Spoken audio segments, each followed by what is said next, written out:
आपल्या 26 जानेवारीच्या निमित्ताने आज जवळजवळ प्रजासत्ताक दिनाला 77 वर्ष पूर्ण होत आहे. आणि 77 वर्षामध्ये आपण नेहमीच वेगवेगळी वाटचाल आपण बघत असतो.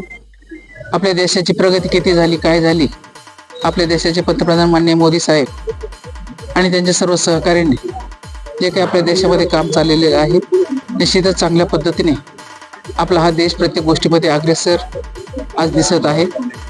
आणि काम करत असताना सर्वांना बरोबर घेऊन जाण्याची जी भूमिका आहे, याच्यामध्ये कृषी असेल, आरोग्य असेल, जलसिंचन असेल, या सर्व गोष्टी जे माणसाला जीवनामध्ये जेवढ्या आवश्यक गोष्टी आहेत या सर्व गोष्टींकडे बारकाईने लक्ष ठेवून चांगल्या पद्धतीने विद्यार्थी आपले शिकले पाहिजे.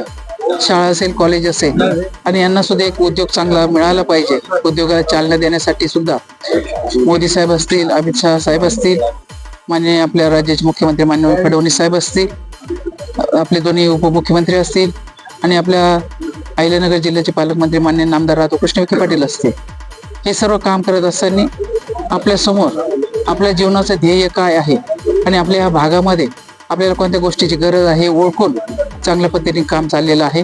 आणि माय न्यूज हे चॅनल 10व्या वर्षामध्ये आता पदार्पण करत आहे.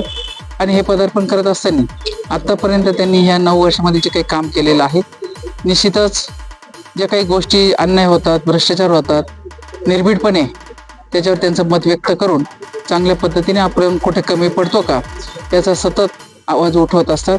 कोणावर अन्याय झाला तर त्याच्या संदर्भात सुद्धा त्यांनी चांगल्या पद्धतीने काम जे चालवलेलं आहे, इथून पुढच्याही काळामध्ये निश्चितच निर्भीड असं व्यक्तिमत्व माय न्यूज चॅनलचं चालणार आहे. कारण शेवटी समाज सुधारायचा असेल तर आपण म्हणतो निंदकाचे घर असावे शेजारी. तर समोर आपलं कोण आहे, काय आहे, याचं आपण चांगल्या पद्धतीने निरीक्षण करून आपल्या ह्या जनतेमध्ये आपण चांगल्या पद्धतीने काम कसं करू शकतो आणि याला चालना देणारं आपलं माय न्यूज चॅनल आहे. मी त्यांना सुद्धा वर्तमान दिनास मनापासून शुभेच्छा देते व माझे 2 शब्द संपवतो. धन्यवाद.